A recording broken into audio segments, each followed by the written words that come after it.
میرے رسول کریم صلی اللہ تعالیٰ علیہ وآلہ وسلم نے صفائی پر خاص توجہ دی۔ آپ دیکھیے حضور صلی اللہ علیہ وسلم کو اللہ تبارک و تعالیٰ نے جو وجود دیا تھا اس میں سے خوشبو آتی تھی، حضور کے جسم نور پر مکھی نہیں بیٹھتی تھی۔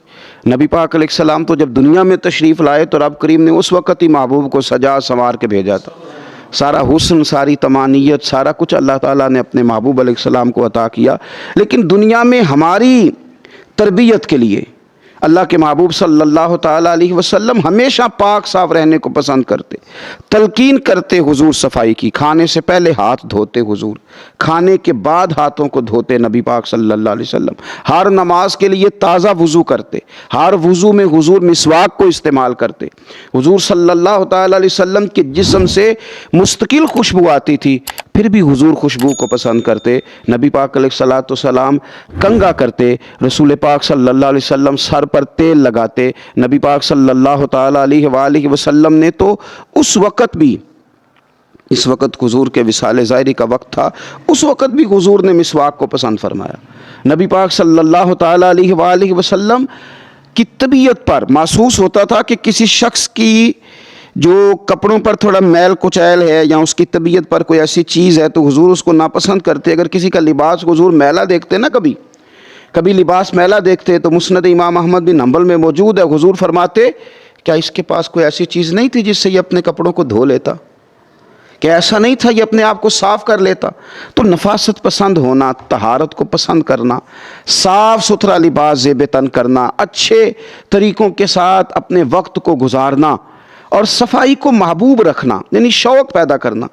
ہمارے بہت سارے لوگ ایسے ہیں کہ وہ صفائی قانون سمجھ کے تو کسی وقت کر لیتے ہیں لیکن اپنی طبیعت کا حصہ نہیں بناتے، اپنے مزاج میں صفائی کو شامل نہیں کرتے۔ یعنی قانون اگر ہے نا کہ صفائی کرنی ہے، قانون کسی جگہ کا ہے، کسی جگہ کسی آفس میں کسی دفتر میں وہ چلے گئے ہیں تو وہاں یہ ماحول ہے کہ یہاں کوئی چیز نہیں پھینکنی، آپ نے ڈسٹ بین پڑی ہے اس میں پھینکنی، تو وہاں کے قانون کو فالو کر لیں گے اور وہاں وہ حرکت نہیں کریں گے۔ کسی ملک میں چلے گئے جس کا قانون یہ ہے کہ آپ کو ریپر زمین پہ نہیں پھینکنا، آپ کو جگہ جگہ پہ تھوکنا نہیں ہے، تو وہ اس قانون کو تو وقتی طور پہ فالو کر لیتے ہیں لیکن اس صفائی کو اپنے مزاج کا حصہ نہیں بناتے۔ حالانکہ صفائی کو مزاج کا حصہ بنانا ضروری ہے، صفائی کو اپنی طبیعت میں لاگو کرنا ضروری ہے۔ ایسا نہیں ہے کہ آپ مطلب یہ کہ کسی جگہ مجبوراً کرنا پڑا تو آپ نے کر لیا اور ویسے آپ کی طبیعت۔ حضرت مولا علی شیر خدا کرم اللہ تعالیٰ وجہہ الکریم فرماتے ہیں کہ میں نے حضور کو وصال ظاہری پر غسل دیا اور مولا کائنات شیر خدا کرم اللہ تعالیٰ وجہہ الکریم نے جب حضور کو غسل مبارک دے کے وصال کے بعد دیکھا تو وہ نفاست حضور کے چہرے پہ، وہ صفائی حضور کے پیکر نور پر، وہ خوبصورتی کہ کہیں کسی چیز کا شائبہ تک نہیں۔ تو حضرت مولا علی شیر خدا قربان جائیں، ابن ماجہ کے لفظ ہیں، حضرت علی شیر خدا رضی اللہ تعالیٰ نے وہ کیفیت دیکھ کے کہنے لگے میرے ماں باپ آپ پہ قربان ہو جائیں، میرے ماں باپ یا رسول اللہ آپ پر قربان ہو جائیں، فدا کا ابی و امی یا رسول اللہ۔ آپ تو اپنی حیات ظاہرہ میں بھی بڑے پاک صاف تھے اور حضور تشریف لے جا رہے ہو تو پھر بھی بڑے پاک صاف ہی دکھائی دے رہے، پھر بھی طہارتیں آپ پر قربان ہو رہی ہیں حضور، پھر بھی پاکیزگیاں قربان ہو رہی ہیں، اس وقت بھی آپ اتنے زیادہ نفاست پسند دکھائی دے رہے۔ تو اپنی طبیعت کا حصہ بنائیں، صفائی کو مزاج کا حصہ بنائیں، آپ کو گھینا ہے، آپ مطلب کسی ناپاکی کو کبھی قریب نہ آنے دیں۔ صفائی ستھرائی، اپنے ماحول کے اندر حسن، اپنے ماحول کے اندر وقار، اس چیز کو اپنی طبیعت کے اندر لاگو کریں۔ نبی پاک صلی اللہ تعالیٰ علیہ وسلم نے ہماری جو ضرورت کی چیزیں ہیں ان پر خاص ہماری توجہ حضور صلی اللہ تعالیٰ علیہ وسلم نے ہمیں دی۔ جس طرح کہ حضور نے دانتوں کی صفائی پر ہمیں خاص طور پر توجہ دلائی۔ حضور صلی اللہ تعالیٰ علیہ وسلم نے ارشاد فرمایا یہ جو مسواک ہے یہ منہ کو صاف اور پاک کرتا ہے۔ تم جب مسواک کرتے ہو تو مسواک تمہارے منہ کو پاک اور صاف کر دیتی ہے، اور حضور فرماتے ہیں کہ مسواک منہ کو پاک اور صاف کرے گی اور اس سے تمہارا رب بھی راضی ہو جائے گا، یعنی مسواک کرنے سے اللہ راضی ہو جائے گا۔ آپ کے منہ کی وہ جو طہارت ہے جس سے آپ نے قرآن مجید پڑھنا ہے، جس سے آپ نے رب کا ذکر کرنا ہے، جس سے آپ نے حضور کی بارگاہ میں درود و سلام عرض کرنا ہے، جب وہ منہ پاک ہو، آپ نے مسواک کی ہو تو اس مسواک کرنے پہ اللہ راضی ہو جاتا ہے۔ آپ اپنے منہ کی صفائی کا خیال کریں۔ دیکھیں نبی پاک صلی اللہ تعالیٰ علیہ وآلہ وسلم نے ایک موقع پہ ارشاد فرمایا کہ جو آدمی بال رکھے نا، زلفیں رکھے، وہ اپنے بالوں کی تعظیم بھی کرے۔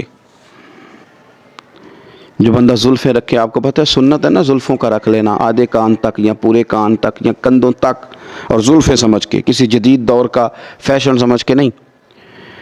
حضور نے فرمایا جو آدمی زلفیں رکھے، بال رکھے، تو اپنے بالوں کی تعظیم بھی کرے۔ یا رسول اللہ، بالوں کی تعظیم کرے، بالوں کی عزت کرے، بالوں کی تعظیم کرے، وہ کیا ہے؟ حضور صلی اللہ تعالیٰ علیہ وسلم فرمانے لگے پھر اس طرح کرے کہ ہر روز ان میں تیل بھی لگائے اور ہر روز انہیں کنگھی بھی کرے، پھر ان کی تعظیم کرے، پھر ان کی عزت کرے، پھر ان کو سجا کے رکھے، پھر ان کو سنوار کے رکھے۔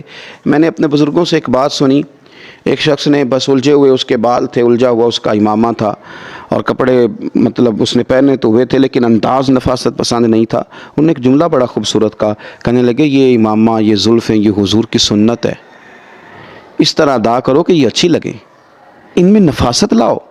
جو حضور صلی اللہ تعالیٰ علیہ وآلہ وسلم نے ہمیں طریقے بتائے ہیں اس کی طرف توجہ کرو، یعنی ان کو سجاؤ، ان کو سنوارو۔ نبی پاک صلی اللہ تعالیٰ علیہ وآلہ وسلم اگر کسی کے بکھرے ہوئے بال دیکھتے نا یا بڑے ہوئے ناخن دیکھتے تو حضور ناراض ہوتے اور ارشاد فرماتے کہ اس کے پاس کوئی چیز نہیں تھی جس سے اپنے بالوں کو سنوار لیتا، اسے کنگھی تک میسر نہیں تھی۔ اپنے منہ کی صفائی رکھنا، کپڑوں کو صاف رکھنا، اپنے بالوں کو کنگھی کر کے رکھنا، تیل کے ساتھ رکھنا، اور پھر ماحول کی صفائی رکھنا، اپنے ارد گرد کے ماحول کی صفائی رکھنا۔ جہاں آپ سوئے تھے اس بستر کو اگر صبح سمیٹ دیا جائے، آپ جس صحن میں آرام کرتے ہیں اس کی اگر صفائی کا اہتمام کیا جائے، باورچی خانے کا اہتمام کیا جائے، اگر روزمرہ کی جگہ جہاں آپ کا قیام ہے اس کے صفائی کا اہتمام کیا جائے، تو نبی پاک صلی اللہ علیہ وسلم نے حکم دیا تھا، فرمایا اپنے گھر کو، اپنے صحن کو، اپنی گلیوں کو صاف رکھا کرو۔ اس ماحول کو آپ صاف رکھیں گے، دیکھیں حضور فرماتے ہیں اللہ نے میرے قدم کی برکت سے ساری زمین کو مسجد بنا دیا، یعنی جو فی نفس ہی پاکیزگی ہے نا وہ تو زمین کو حاصل ہے، آپ جہاں بھی نماز پڑھیں گے نماز ادا ہو جائے گی، لیکن اب اس کے اوپر جو ریپر پھینکیں وہ ہم نے پھینکیں، اس زمین جس کو اللہ نے پاک کیا تھا اس کے اوپر جو غلاظت پھینکی ہے، جو کچرا پھینکا ہے، وہ لوگوں نے پھینکا ہے۔ اور میں دیکھتا ہوں لوگوں کو گھن نہیں آتی، گاڑی کے باہر ریپر پھینکتے ہیں، بہت سارے لوگ ہیں گلیوں کے ایک کونے میں وہ کوڑا دان بنا دیتے ہیں، تھوڑا سا سفر کر کے وہ آگے نہیں بڑھنا چاہتے۔ بہت ساری چیزیں ایسی ہیں جو ہماری وجہ سے گڑبڑ ہو گئی ہیں۔ نفاست پسندی کا ماحول اگر بنا لیا جائے اور اپنے ماحول کے اندر صفائی کو لاگو کیا جائے تو آپ محسوس کریں گے کہ آہستہ آہستہ معاشرے کے اندر یہ چیزیں بڑھتی چلی جا رہی۔ تو اپنا گھر، اپنا جسم، اپنے کپڑے، ان چیزوں کو صاف کرنے کے ساتھ ساتھ وہ جگہیں جہاں ہم نے عبادت کرنی ہے، وہ جگہ جہاں ہم نے نماز پڑھنی ہے، وہ جگہ جہاں ہم نے اللہ تعالیٰ کی بارگاہ میں حاضری دینی ہے۔ حضرت عائشہ صدیقہ رضی اللہ تعالیٰ عنہ ارشاد فرماتی ہیں کہ رسول اللہ صلی اللہ تعالیٰ علیہ وسلم نے نا ہمیں مسجدیں بنانے کا حکم بھی دیا اور مسجدوں کو پاک رکھنے کا حکم بھی دیا۔ حضور نے مسجد بنانے کا حکم بھی دیا اور مسجد کو پاک رکھنے کا حکم بھی دیا، یعنی آپ کی عبادت گاہ صاف ستھری ہو، صاف ستھری ہو۔ میں کئی دفعہ لوگوں سے گزارش کرتا ہوں کہ ہم کافروں کا کبھی ماحول دیکھتے ہیں ان لوگوں کا، تو وہ جو دین سے دور ہیں، دشمن ہیں، ان کی یہ کیفیات ہیں کہ وہ لوگ صفائی کا اہتمام کر رہے ہیں، ستھرائی کا اہتمام کر رہے ہیں۔ تو آپ کے تو ہمارے تو مزاج میں اور ہماری تو طبیعت کے اندر صفائی شامل تھی، ہمیں تو خاص کر کے اس کا اہتمام کرنا چاہیے۔ ہماری مساجد کے باتھ روم بھی اگر صاف نہ ہوں اور ہمارے وہ جگہ جہاں سے ہم نے طہارت کا بندوبست کرنا ہے، ہماری وہ جگہ جہاں ہم نے وضو کرنا ہے وہی اگر صاف نہ ہو تو پھر ہم نے غیروں کو کیا پیغام دیا کہ وہ جگہ جہاں ہم عبادت کے لیے آئے ہیں اس کو بھی ہم صاف نہیں کر سکے۔ ہمارے کچھ لوگ آتے ہیں مسجد کی صفائی کے لیے، لیکن وہ آ کے مولوی صاحب کو، قاری صاحب کو، امام صاحب کو کہتے ہیں کہ صفائی نہیں ہوئی مسجد کی، اور ساتھ پھر ایک وہ حکمت بھی بیان کرتے ہیں، کہتے ہیں آپ نے کون سا خود کرنی ہے، بچوں سے کرانی تھی، کرا دینی چاہیے تھی۔ خدا کے بندو، مسجد کی صفائی، مسجد تو اللہ کا گھر ہے، تو اس میں صرف امام صاحب کو تو نہیں ذمہ داری دے دینی چاہیے تھی، آپ کی تو ڈیوٹی تھی کہ سب کے سب مل کے اللہ کے گھر کو پاک صاف کرتے، خوبصورتی لاتے۔ آپ کو ایک بڑی ہی خوبصورت حدیث ملے گی بخاری مسلم میں، ایک بوڑھی عورت مسجد کی صفائی کرتی تھی، نبی پاک صلی اللہ تعالیٰ علیہ وسلم کی مسجد کی صفائی کرتی تھی، ایک خاتون بیمار ہو گئی، حضور صلی اللہ تعالیٰ علیہ وسلم تیمارداری کے لیے تشریف لے جایا کرتے، فرمایا اگر اس کا وصال ہو گیا تو مجھے خبر ضرور کرنا، قربان جائیں وہ خاتون رات کو وصال کر گئی. صحابہ نے حضور کے آرام کے خیال کے سبب خبر نہ کی، جنازہ پڑھ کے تدفین کر دی. صبح نبی پاک صلی اللہ تعالیٰ علیہ وسلم نے فرمایا مجھے خبر کیوں نہیں کی؟ اور پھر میرے کریم محبوب صلی اللہ تعالیٰ علیہ وسلم فرمانے لگے مجھے بتاؤ اس کی قبر کہاں ہے، اس کی قبر کہاں ہے؟ تو جب صحابہ کرام علیہم رضوان نے بتایا کہ یا رسول اللہ صلی اللہ تعالیٰ علیہ وسلم یہاں قبر ہے، تو نبی پاک صلی اللہ تعالیٰ علیہ وسلم نے نا حضور ان کی قبر پہ تشریف لے گئے. ویسے تو کسی کا دوسرا جنازہ جائز نہیں، لیکن نبی پاک صلی اللہ تعالیٰ علیہ وسلم کو اللہ نے خصوصی اختیار دیا ہے نا. اور پھر وارث نے نہ پڑھا ہو تو دوسرا جنازہ جائز ہے، اور حضور تو وارث ہے نا، ولی ہیں ساری امت کے. تو نبی پاک صلی اللہ علیہ وسلم نے قبر پہ کھڑے ہو کے فرمایا صفیں بناؤ میں دوبارہ جنازہ پڑھاؤں گا. ایک تو اس کی قبر پہ جانا اس کے لیے کتنا بڑا اعزاز ہے، اور پھر حضور نے دوبارہ جنازہ پڑھایا. کیوں؟ اس لیے کہ یہ خاتون مسجد کی صفائی کرتی تھی. تو صفائی نصف ایمان ہے، صفائی حضور کی پسند ہے، صفائی پر خاص توجہ دینا یہ مسلمانوں کا شیوا ہے. فرمایا ایمان والو اللہ سے ڈرو اور ہمیشہ صاف ستھری بات کرو، سیدھی بات کرو، ہمیشہ صاف ستھری بات کرو. تمہیں فائدہ کیا ہوگا؟ یصلح لکم اعمالکم، اللہ تمہارے اعمال سنوار دے گا. ویغفر لکم ذنوبکم، اور تمہارے گناہ معاف کر دے گا. تم سیدھی بات کرنی شروع کرو، تم سچ بولنا شروع کرو، اللہ باقی کے بھی تمہارے اعمال سنوار دے گا. یصلح لکم اعمالکم، اللہ تمہارے اعمال کو سنوار دے گا، تمہارے گناہ بخش دے گا، تمہاری باقی زندگی میں بھی انقلاب آ جائے گا. لیکن تم نے شروع کہاں سے کرنا ہے؟ سچ بولنے سے. تم نے آغاز کہاں سے کرنا ہے؟ سچ بولنے سے. اور پھر یہ سچ کا ماحول اگر گھر کے اندر آئے، ہم نے گھر کے اندر سچ کا ماحول شروع کیا ہو، گھر کے اندر ہم نا بچوں کے سامنے کچھ بہانے کرتے ہیں،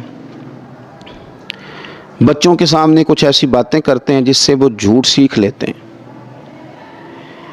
اس وقت تو شاید کسی مجبوری کے تحت ہم کوئی بات کر رہے ہوں، ہو سکتا ہے کوئی ایسی بات ہو جس سبب سے ہم نے وہ بات کی ہو، لیکن بچہ وہ جھوٹ سیکھ گیا. اب ہمارے لیے وہ تکلیف اس وقت بڑھے گی جب وہ ہم سے جھوٹ بولے گا، وہ جب ہمیں غلط بات بتائے گا، وہ جب ہمیں سچ نہیں بتائے گا تو پھر باپ ٹوٹے گا، پھر ماں بکھرے گی. آپ حدیث پاک دیکھیے، سیاستہ میں موجود ہے. حضرت عبداللہ ابن عامر رضی اللہ تعالیٰ عنہ فرماتے ہیں میں چھوٹا سا تھا تو نبی پاک صلی اللہ تعالیٰ علیہ وسلم ہمارے گھر تشریف لائے. مائیں اپنے بچوں کو قریب کرنے کے لیے بعض اوقات کچھ کہتی ہیں، تو میری والدہ نے مجھے کہا کہ ادھر آؤ میرے پاس، میں تمہیں کچھ دیتی ہوں. چھوٹے سے بچے کے ساتھ میں نے دیکھا ہے کئی دفعہ لوگ یوں مٹھی بند کر کے کہہ دیتے ہیں یہ لو چیز، تو مٹھی کھلتی ہے تو اس میں کچھ بھی نہیں ہوتا. حضرت عبداللہ ابن عامر رضی اللہ تعالیٰ عنہ فرماتے ہیں کہ نبی پاک علیہ السلام تشریف فرما تھے، میری والدہ نے مجھے کہا ادھر آؤ تمہیں کچھ دیتی ہوں. فرماتے ہیں جب میری ماں نے یہ لفظ بولے تو اللہ کے پیارے محبوب صلی اللہ تعالیٰ علیہ وسلم فرمانے لگے واقعی کچھ دینے لگی ہو، بلا رہی ہو، اسے بتا رہی ہو، توجہ دلا رہی ہو تو کچھ دینے لگی ہو. عرض کی حضور میرے پاس کھجوریں ہیں وہ دینے لگی ہوں. تو چھوٹے بچے سے بات ماں کر رہی ہے، لیکن حضور کیا سمجھاتے ہیں؟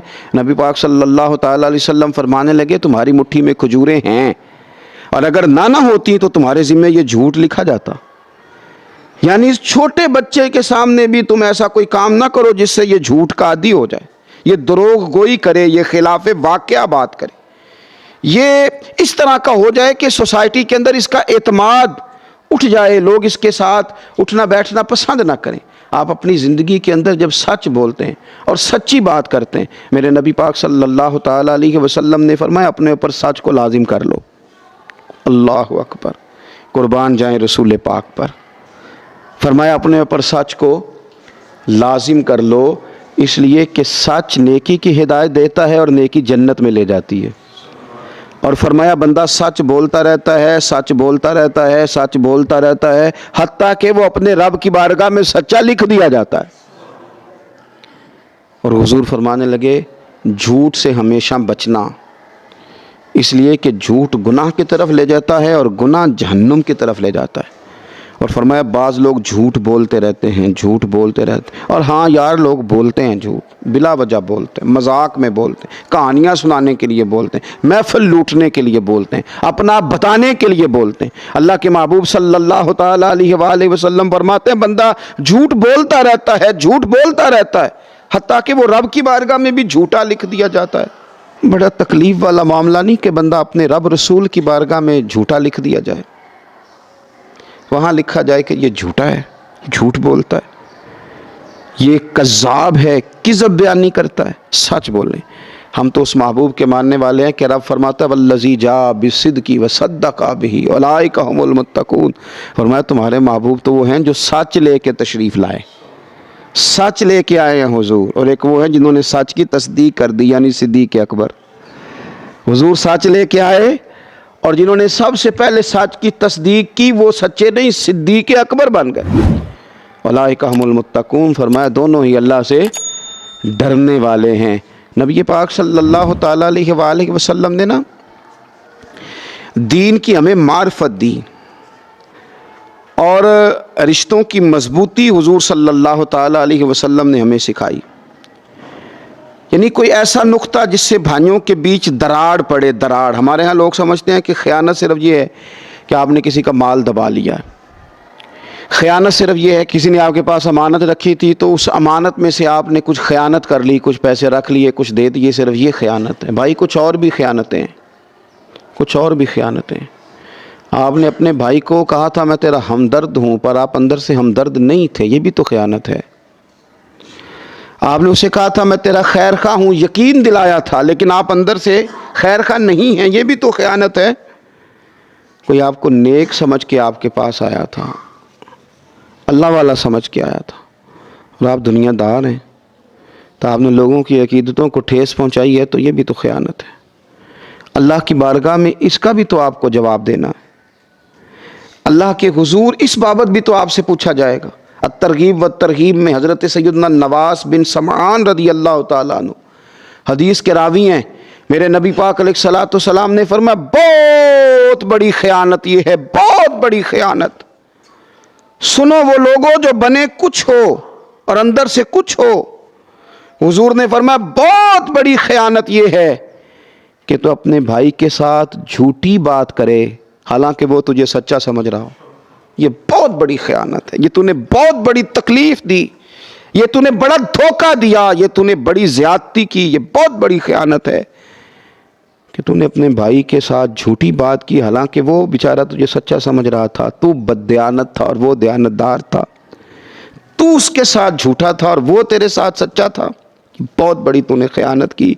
یہ تو نے وہ بڑا اخلاقی جرم کیا کہ لوگ تیرے ساتھ بڑے ٹھیک تھے اور تو ان کے ساتھ ٹھیک نہیں تھا، وہ تو تجھے انقلابی سیاستدان سمجھ کے مخلص ہو کے دین و ملت کے لیے تیرے پیچھے لگے تھے، نعرے لگائے تھے، اور تو دنیا دار نکل آیا، تجھے تو ہوس اقتدار نے اندھا کر رکھا تھا، تو لوگوں کو جھوٹے خواب دکھاتا رہا، جھوٹی کہانیاں سناتا رہا۔ بہت بڑی خیانت یہ ہے، حضور فرماتے ہیں کہ تو اپنے بھائی کے ساتھ جھوٹی بات کرے حالانکہ وہ تجھے سچا سمجھ رہا ہو۔ اور میرے رسول پاک صلی اللہ تعالیٰ علیہ وسلم یہ بھی ارشاد فرماتے ہیں، حضور نبی کریم صلی اللہ تعالیٰ علیہ وسلم ارشاد فرماتے ہیں کہ مومن کا تو ایمان ہی اس وقت تک مکمل نہیں ہوتا، مومن تو اس وقت تک اپنے ایمان کی تکمیل ہی نہیں کر پاتا جب تک وہ دل لگی میں بھی جھوٹ بولنا چھوڑ نہ دے، مذاق میں بھی اگر وہ جھوٹ بولتا ہے تو ابھی جو ایمان کی خاص تازگی ہے اس تازگی تک نہیں پہنچا، دل لگی میں بھی یہ جھوٹ بولنا چھوڑ دے۔ میرے نبی پاک صلی اللہ تعالیٰ علیہ وآلہ وسلم نے ہمیشہ سچ بولا، اور آپ کو پتہ ہے رسول کائنات سرور دو عالم نور مجسم شفیع معظم صلی اللہ تعالیٰ علیہ وآلہ وسلم کو لوگوں نے سید الانبیاء کہا، حضور کی یہ شانیں لوگوں نے اپنی زبانوں سے ادا کی۔ حضور امام الانبیاء ہیں، حضور سرور کون و مکاں ہیں، حضور سیاح لا مکاں ہیں، حضور صاحب معراج ہیں، حضور حبیب اللہ ہیں، حضور نور اللہ ہیں۔ یہ ساری شانیں اللہ نے اپنے حبیب کو عطا فرمائی، لیکن حضور کی جس عظمت کو لوگوں نے سب سے پہلے جانا اور حضور کی جس شان کو لوگوں نے سب سے پہلے پہچانا وہ میرے نبی کا صادق اور امین ہونا ہے۔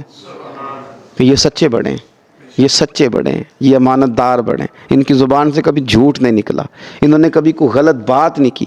حضور کا سچا ہونا، صادق ہونا، امانت دار ہونا، یہ تو سب سے پہلے لوگوں نے پہچانا تھا۔ لیکن یہاں تو یہ حال ہے کہ بھائی جھوٹ پہ جھوٹ ہے، جھوٹ پہ جھوٹ ہے، لوگ اتنا جھوٹ بولتے ہیں، اور جب سے یہ معاملہ سوشل میڈیا کا آیا ہے تو کسی خبر کی کوئی تصدیق ہی نہیں ہے۔ اس کے جو من میں آتا ہے وہ جھوٹ بول رہا ہے، اپنے کھاتے میں لوگ گناہ ڈال رہے ہیں۔ تھوڑی دیر کے مذاق کے لیے آپ یقین کریں سوشل میڈیا پہ خبریں دے دیں فلاں آدمی انتقال کر گیا، اس بیچارے کو فون آ رہے ہیں اور وہ اپنے گھر میں موجود ہے۔ ہمارے ہاں تو اب لوگوں نے باقاعدہ دن بنا لیے ہیں، ایک اپریل فول منایا جاتا ہے۔ وہ کون سا دن ہے؟ وہ جھوٹ منانے کا دن ہے۔ آپ کے ساتھ جھوٹ بولا جائے گا، جھوٹی بات کی جائے گی، جھوٹا مذاق کیا جائے گا۔ مسلمان کا یہ شیوا نہیں ہے۔ نبی پاک سید عالم صلی اللہ تعالیٰ علیہ وسلم نے جو ہمیں ارشاد فرمایا نا، تو حضور صلی اللہ علیہ وسلم نے فرمایا تھا مجھے 6 چیزوں کی ضمانت دے دو، میں تمہیں جنت کی ضمانت دے دیتا ہوں۔ لو گارنٹی لے لو مجھ سے جنت کی، میں تمہیں ضمانت دے دیتا ہوں جنت کی، 6 چیزوں کی تم مجھے گارنٹی دو۔ یا رسول اللہ صلی اللہ تعالیٰ علیہ وسلم وہ کون سی؟ فرمایا کہ تو جب بھی بات کرو سچ بولنا، اور جب وعدہ کرو تو وعدے کو پورا کرنا، اور جب تمہارے پاس امانت رکھی جائے تو اسے صحیح کر کے ادا کرنا، اور فرمایا اپنی شرمگاہ کی حفاظت کرنا اور اپنی نظروں کو نیچا رکھنا، اور فرمایا کسی بندے پر اپنے ہاتھوں سے ظلم نہ کرنا۔ یہ تم مجھے گارنٹی دے دو، میں تمہیں جنت کی گارنٹی دے دیتا ہوں۔ تو نبی پاک علیہ الصلاۃ والسلام ہماری تربیت فرماتے، حضور سچ کی طرف ہمیں بلاتے، اور حضور فرماتے ہیں جو سچ ہے نا، سچ یہ تمہیں بچا لے گا۔ سچ اطمینان قلبی ہوتا ہے، جھوٹ بول کے آپ پریشان ہو جاتے ہیں۔ ایسا نہیں ہے کہ سامنے والے کا اعتماد خراب ہوتا ہے، آپ خود بھی تو بڑے ڈسٹرب ہوتے ہیں نا کہ میں نے غلط بات کر دی۔ سچ بندے کو نجات دلاتا ہے، سچ بول کے بندہ بچ جاتا ہے، اور جھوٹ حضور فرماتے ہیں جھوٹ تجھے ہلاک کر دے گا، تو تباہ ہو جائے گا۔ اور ایک جگہ پہ حضور صلی اللہ علیہ وسلم نے فرمایا یہ جو سچ ہے نا یہ اطمینان قلبی ہے، تو سچ بول تیرا دل مطمئن ہو جائے گا، تو سچی بات کر، تو سچ کے رستے پہ چل، تو پھر دیکھیں رستے کھل جاتے ہیں۔ اور یہ بھی یاد رکھیں کہ انسان کا سچا ہونا اسے مضبوط کرتا ہے، اسے مضبوط کرتا ہے، لوگ اس پر اعتماد کرنے لگتے ہیں، لوگ اس کے بارے میں اچھے لفظ کہنے لگتے ہیں، لوگ اسے اپنا بڑا جاننے لگتے ہیں۔ تو زندگی میں ہمیشہ سچ بولیں، جھوٹ سے اپنے آپ کو بچائیں۔ حضور صلی اللہ تعالیٰ علیہ وآلہ وسلم فرماتے ہیں جب بندہ جھوٹ بولتا ہے نا تو بدبو نکلتی ہے اس کے منہ سے، اور فرشتہ دور ہٹ کے کھڑا ہو جاتا ہے۔ یعنی جھوٹ ایک ایسی چیز ہے جس سے تعفن پیدا ہوتا ہے، جس سے بیماری عدم اعتماد کی پیدا ہوتی ہے، معاشرے کے اندر نحوست پیدا ہوتی ہے، تعفن پیدا ہوتا ہے جھوٹ کی وجہ سے۔ اور اس کا معنی یہ ہوا کہ سچ بولیں گے تو معاشرہ خوشبودار ہو جائے گا۔ ارشاد فرمایا کہ اللہ کبھی بھی اس قوم کی حالت نہیں بدلتا جو اپنی حالت خود بدلنے پر توجہ نہیں دیتی۔ اٹھ باندھ کمر کیوں ڈرتا ہے، پھر دیکھ خدا کیا کرتا ہے۔ آپ بھی تو ہمت کریں نا۔ وہ کسی نے کہا تھا نا خدا نے آج تک اس قوم کی حالت نہیں بدلی، نہ ہو جس کو خیال خود آپ اپنی حالت کے بدلنے کا۔ تو اللہ نے یہاں قانون دیا۔ تو نوجوان یاد رکھیں کہ غریبیوں کا رونا رونے سے کام نہیں بنتا۔ جو لوگ بیٹھ کے روتے رہتے ہیں کہ اب میں کیا کروں، کدھر جاؤں، تو ان کا کچھ بھی نہیں، آگے بڑھیں، ہمت کریں۔ جب انسان ہمت کرتا ہے تو پھر اللہ اس کی مدد بھی فرماتا ہے۔ آیت نمبر 54 میں بتایا کہ آل فرعون اور پچھلی امتیں آیات الہی جھٹلانے کے جرم میں ہلاک کی گئیں۔ آیت نمبر 56 سے 58 میں یہودی قبائل کی عہد شکنی یعنی وعدہ توڑنے اور دوبارہ ان کی طرف سے خیانت کی صورت میں صلح کے معاہدے کو ختم کرنے کا ذکر ہے۔ بار بار وہ وعدے توڑتے تو پھر ایک وقت ایسا بھی آیا کہ حضور نے بھی ان کے ساتھ سارے معاہدے ختم کر دیا۔ آیت نمبر 60 میں فرمایا کہ دشمن کے مقابلے میں پوری طاقت، قوت اور اسباب کے ساتھ تیار رہو، ہمیشہ تیار رہو، ہائی الرٹ رہو ہمیشہ دشمن کے مقابلے میں۔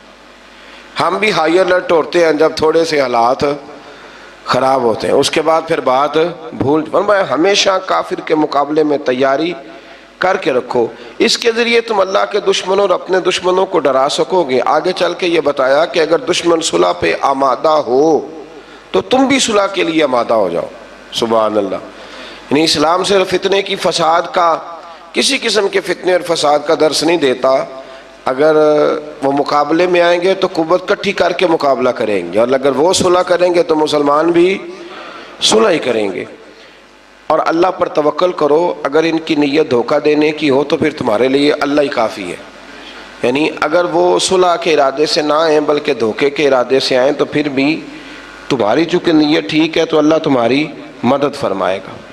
آیت نمبر 63 میں اللہ تعالیٰ نے بتایا ہے کہ اللہ نے اپنے کرم سے تمہارے دلوں کو جوڑ دیا، اور اگر تم زمین کے سارے خزانے بھی خرچ کر دو تو یہ باہمی الفت جو تمہارے اندر پیدا نہ ہوتی۔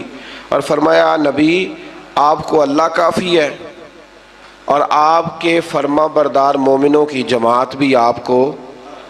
یہ قرآن مجید کی آیت نمبر 64 ہے، اس کو ذرا پڑھیے گا۔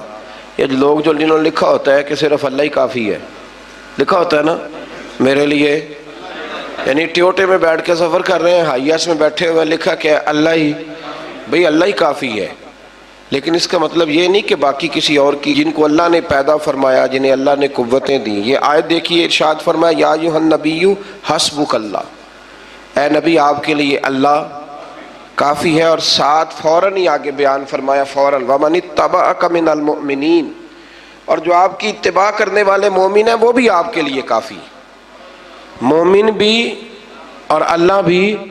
تو جب اللہ نے ساتھ مومنوں کا ذکر فرمایا، اور یہ آیت نازل کب ہوئی؟ جب حضرت عمر فاروق نے کلمہ پڑھا، اس وقت یہ نازل ہوئی، کہا محبوب اللہ بھی کافی ہے، اور یہ تیرے غلاموں کی جو 40 کی تعداد بن گئی، اب انشاءاللہ ہر میدان میں کامیابیاں مسلمانوں کے حصے میں آئیں۔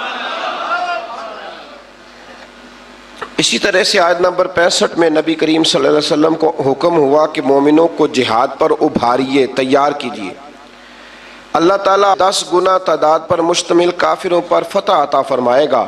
پھر بعد میں جب مسلمانوں میں کمزوری آئی تو فرمایا اللہ تمہیں دشمنوں کی دگنی تعداد پر فتح فرمائے گا۔ آیت نمبر 72 میں بتایا کہ جان و مال سے اللہ کی راہ میں جہاد کرنے والے مومنین، مہاجرین اور انصار صحابہ کرام ایک دوسرے کے دوست ہیں۔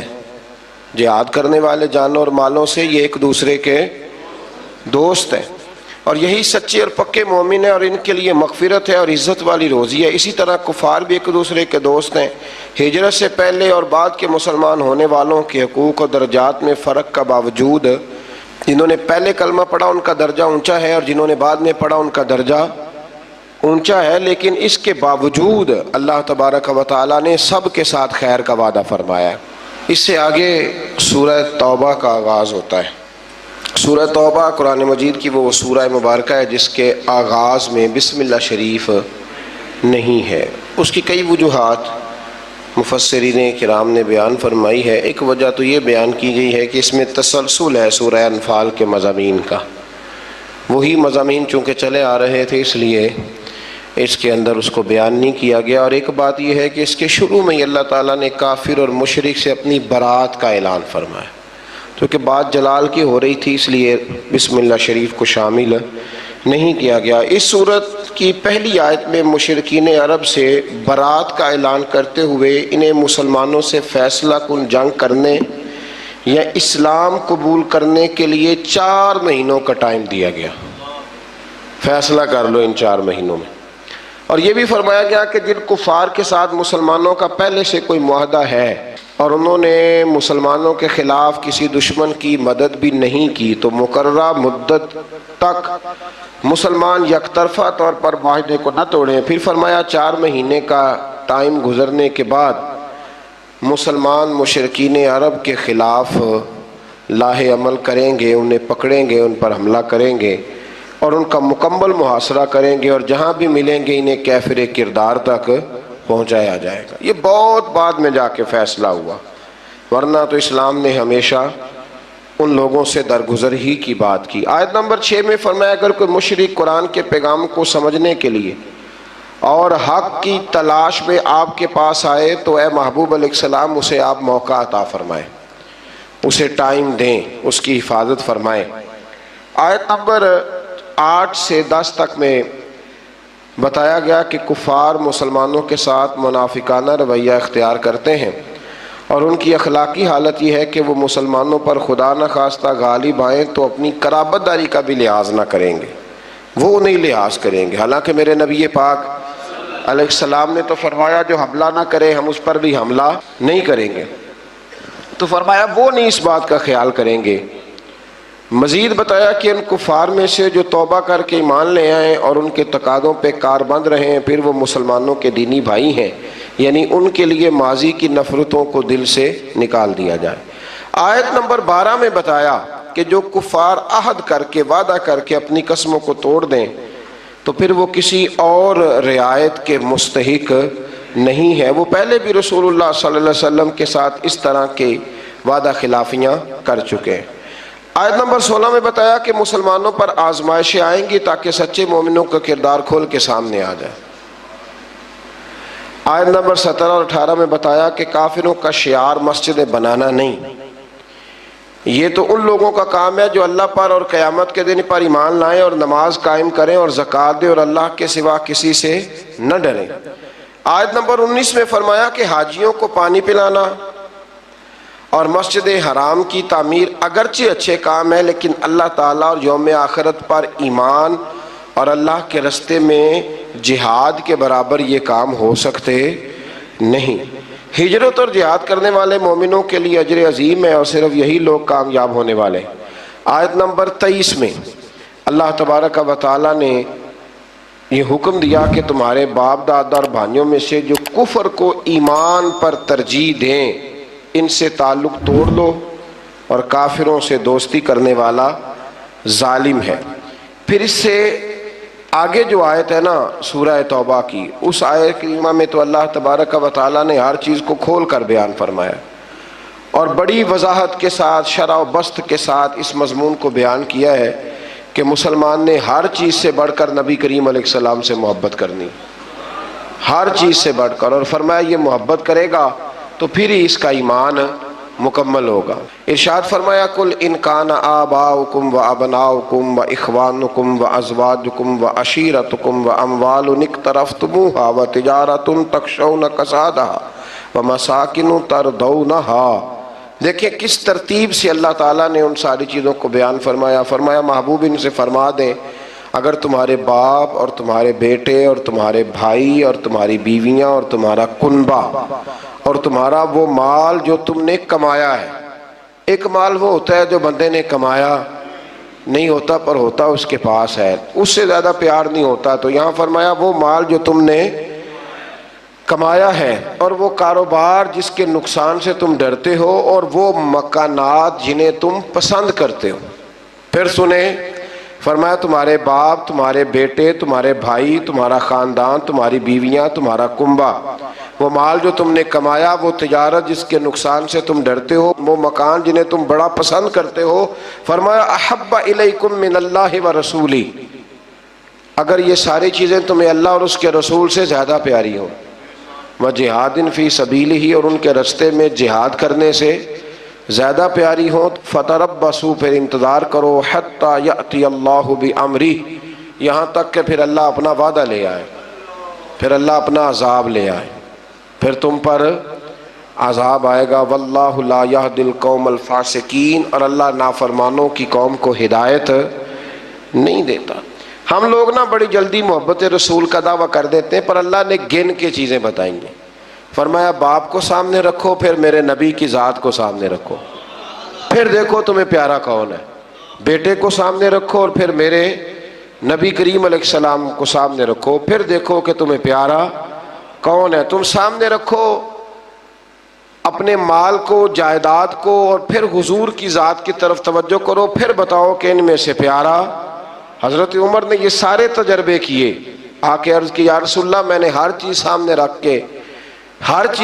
رکھ کے تجزیہ کیا، آپ مجھے زیادہ پیارے ہیں، لیکن یا رسول اللہ مجھے جان آپ سے بھی زیادہ پیاری، جان مجھے آپ سے زیادہ پیاری ہے. تو حضور نے ان کے سینے پہ ہاتھ مارا، فرمایا عمر ابھی تیرا ایمان مکمل نہیں ہوا. جناب عمر فوراً بولے، عرض کی حضور میں اعلان کرتا ہوں کہ مجھے آپ جان سے بھی زیادہ پیارے ہیں. تو یہ ضروری کام ہے، اللہ تعالی ہمیں محبوب کی سچی محبت عطا فرمائے. آیت نمبر 25 میں اللہ تبارک و تعالی نے غزوہ حنین کا حوالہ دیتے ہوئے فرمایا کہ بعض اوقات کثرت تعداد پر اترانا کہ ہم بڑے ہو گئے اور نازا ہونا بھی انسان کی ناکامی کا سبب بنتا ہے. یہی مسلمانوں کے ساتھ غزوہ حنین میں ہوا اور پھر اللہ تعالیٰ نے اپنے رسول اور مومنوں پر قلبی سکون نازل کیا اور غیبی لشکروں سے ان کی مدد فرمائی. 9 ہجری کو یوم الحج کے عرفات میں اعلان ہوا کہ اس سال کے بعد مشرک حدود حرم میں داخل نہیں ہو سکتا، پہلے وہاں داخل ہونے کی اجازت تھی. اور فرمایا کہ تنگ دستی کی فکر نہ کرو، اللہ اپنے فضل سے تم لوگوں کو غنی کر دے گا۔ آیت نمبر 29 میں اہل کتاب کو جزیہ دینے کا حکم دیا اور فرمایا کہ نہ دینے کی صورت میں جنگ کے لیے تیار رہنا۔ آیت نمبر 30 میں بتایا کہ یہود نے عزیر کو اللہ کا بیٹا کہا اور عیسائیوں نے حضرت عیسیٰ کو اللہ کا بیٹا کہا، مگر یہ سب ان کی خود ساختہ باتیں ہیں، ان پر اللہ کی مار ہے۔ مزید فرمایا کہ یہ جو عیسائی ہیں نا، انہوں نے اپنے علماء اور اپنے راہبوں کو خدا ہی بنا لیا ہے۔ یہ اللہ کہہ رہا ہے کہ انہوں نے انہیں اپنا خدا ہی بنا لیا ہے، اور مسیح ابن مریم کو بھی، حالانکہ انہیں اللہ وحدہ لا شریک کی عبادت کا حکم دیا گیا تھا۔ آگے چل کے فرمایا کہ منکر اپنی پھونکوں سے اللہ کے نور کو بجھانا چاہتے ہیں، مگر اللہ ان کی خواہش کے برعکس اس نور کو مکمل فرمائے گا۔ اور فرمایا اللہ نے اپنے رسول کو ہدایت اور دین حق کے ساتھ بھیجا ہے تاکہ اللہ اپنے اس دین کو ہر دین پر غلبہ عطا فرما دے۔ آیت نمبر 34 سے علماء اور مشائخ یہود کے باطل طریقوں سے لوگوں کا مال کھانے اور اللہ کے رستے سے روکنے کا بیان ہے، اور فرمایا کہ سونا اور چاندی یعنی دنیاوی دولت کے ڈھیر ذخیرہ کرنے والے اور راہ خدا میں خرچ نہ کرنے والوں کے لیے دردناک عذاب کی وعید ہے۔ اور پھر بتایا کہ قیامت کے دن ان کے اپنے جمع کیے ہوئے مال کو نار جہنم میں تپا کر، انہی کے مال کو دوزخ کی آگ میں تپا کر ان کی پیشانیوں، پہلوؤں اور پیٹھوں کو داغا جائے گا انہی کے مال سے، اور کہا جائے گا کہ اپنے ہی جمع کیے ہوئے مال کا مزہ چکھو۔ علماء اور مشائخ اہل یہود کے اس طرح کرتے تھے کہ مال بٹورنے کے لیے حق کو چھپاتے تھے۔ اللہ ماشاءاللہ آج بھی کئی جگہوں پہ ایسا ہوتا ہے کہ سرکاری مولوی بن جاتے ہیں اور گورنمنٹ کو مولوی مل جاتے ہیں جو ہر آنے والے حکمران کو امیر المومنین کہتے ہیں، ہر آنے والے حکمران، اور اس کے ہر ناجائز کام پر اپنی مہر لگا کے اسے جائز قرار دیتے ہیں۔ اللہ تبارک و تعالیٰ اپنی رحمت سے حق پر ہی قائم فرمائے اور حق پر ہی اللہ موت عطا فرمائے۔ آیت نمبر 36 میں بتایا کہ ابتدا سے لے کر اللہ کی کتاب تقدیر میں مہینوں کی تعداد 12 ہے۔ پہلے دن سے ہی مہینے کتنے ہیں؟ ان میں 4 مہینے ذی-القعدہ، ذی الحج، محرم اور رجب، یہ حرمت والے مہینے۔ ان مہینوں میں جنگ کو ممنوع قرار دیا گیا۔ کفار جب ان مہینوں میں جنگ کرنا چاہتے تھے تو ان کی ترتیب میں رد و بدل کر دیتے تھے۔ اللہ تعالیٰ نے فرمایا کہ مہینوں کو مؤخر کرنا کفر میں زیادتی ہے۔ یہ 4 حرمت والے مہینے، معنی کیا ہے کہ ان میں جنگ نہیں کی جائے گی۔ آیت نمبر 38 اور 39 میں فرمایا کہ جب جہاد کے لیے نفیر عام ہو جائے تو سستی نہ کرنا چاہیے، اور جو ایسا کرے گا اس کے لیے عذاب علیم ہے۔ اور تم یہ مت سمجھنا کہ جہاد کا فریضہ صرف تم پر موقوف ہے، تم نہیں کرو گے تو اللہ تمہاری جگہ کسی اور قوم کو لائے گا اور تم کو اس سے بالکل نقصان نہیں پہنچا سکتے۔ آیت نمبر 40 میں سفر ہجرت کے موقع پر غار ثور میں حضرت ابوبکر صدیق رضی اللہ تعالیٰ عنہ کی رفاقت خاص کو ایک شان امتیازی کے ساتھ بتایا ہے، اور اس آیت میں 6 مختلف انداز میں سیدنا صدیق اکبر کا ذکر ہوا ہے۔ آیت نمبر 40 میں اذ یقول لصاحبہ لا تحزن ان اللہ معنا، جب محبوب نے اپنے صحابی سے کہا، جب قرآن مجید نے حضرت ابوبکر کو حضور کا صحابی کہا تو اب جو ان کے صحابی ہونے کا انکار کرتا ہے وہ قرآن کی آیت کا انکار کرتا ہے۔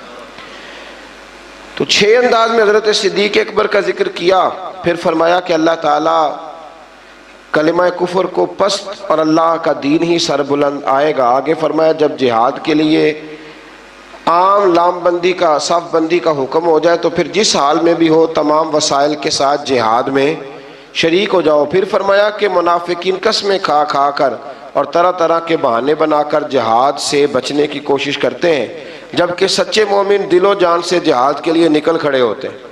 مزید فرمایا کہ جہاد سے اعراض برتنا یعنی پہلو تہی کرنا، منہ پھیرنا، یہ وہی لوگ ہیں جن کا اللہ اور قیامت پر ایمان نہیں اور جن کے دلوں میں شک کی بیماری ہے۔ اور فرمایا ایسی تشکیک کے مارے جنگ میں شامل ہو بھی جائیں تو فساد کا باعث ہی بن جائیں، ہو بھی جائیں تو پھر بھی یہ کچھ لوگ نکلتے ہیں نا تو نکلتے کہتے ہیں مشکل کام میں یہ ہو سکتا، یعنی ساتھ ایک دوسرے کو بھی وہ کمزور کرتے ہیں۔ فرمایا یہ آپ بھی گئے تو پھر بھی یہ نقصان ہی کریں گے۔